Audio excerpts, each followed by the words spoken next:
कि सॉलिड के साथ क्या है, जैसे ये हमारा जब एक सॉलिड सरफेस दूसरे सॉलिड सरफेस के ऊपर, एक सॉलिड सरफेस मान लो इस तरीके से, ये जूमिंग फिगर, एक सॉलिड सरफेस ये समझो, ये सरफेस कैसा है, रफ ऐसा है। और जब इसको पूरा जूम किए तो इसका सरफेस ऐसा है, दूसरा रफ सरफेस, ये भी हमारा कैसा सरफेस है, रफ सरफेस।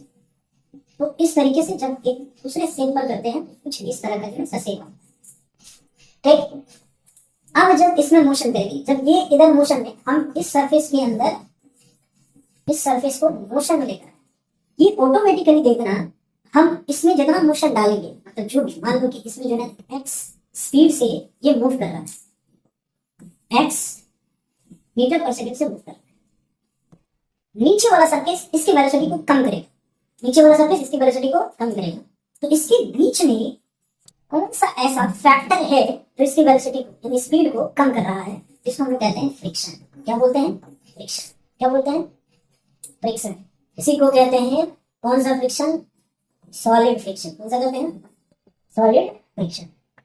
अब फ्लूइड के साथ देखो क्या होता है, ये नया टॉपिक आया इसमें और के बच्चों के लिए ध्यान देना, हाइड्रोडायनामिक्स तुम्हारा एकदम नया टॉपिक है, ये नॉन था, ये इसके बारे में जान रहे थे कि कुछ इस तरीके का होता है। हाँ, जैसे 9th में जो तुम्हारा फ्रिक्शन टॉपिक है उसमें हो सकता है इस तरह का फिगर ना हो, जूमिंग करके एक रफ सरफेस का यही फिगर बनता है। एक रफ सरफेस दूसरे सरफेस पर जब रखा जाता है तो जब ऊपर वाले सरफेस को मोशन बनाते हैं तो दूसरा सरफेस जो है इसके रिलेटिव मोशन, इसके मोशन को कम करता है, अपोज करता है इन दी अपोजिट डायरेक्शन।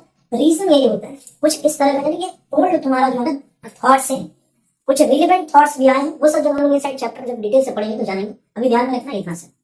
फ्लूइड के साथ देखिए क्या होता है, जब हमारा फ्लूइड की बात करेंगे इसमें हर फ्लूइड में भी लेयर होते हैं, फ्लूइड में भी क्या होते हैं? लेयर होते हैं।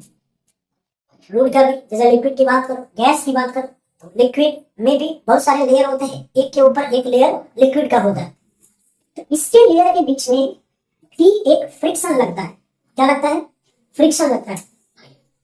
क्या लगता है? इस लेयर के बीच में भी फ्रिक्शन लगता है। इस फ्रिक्शन का नाम है फ्लूइड फ्रिक्शन। क्या नाम है? Fluid friction. ये वाला फ्रिक्शन तो तुम लोग डायरेक्ट एज ए फ्रिक्शन जानते हैं। ये जो फ्रिक्शन जिसका नाम हम लोग कह रहे हैं फ्लूइड फ्रिक्शन, इसी का नाम है विस्कोसिटी। क्या बोलते हैं? विस्कोसिटी। जब एक सरफेस, एक लिक्विड सरफेस दूसरे लिक्विड सरफेस के ऊपर होता है, एक लिक्विड सरफेस दूसरे लिक्विड सरफेस के ऊपर होता है, एक लिक्विड सरफेस दूसरे लिक्विड सरफेस के ऊपर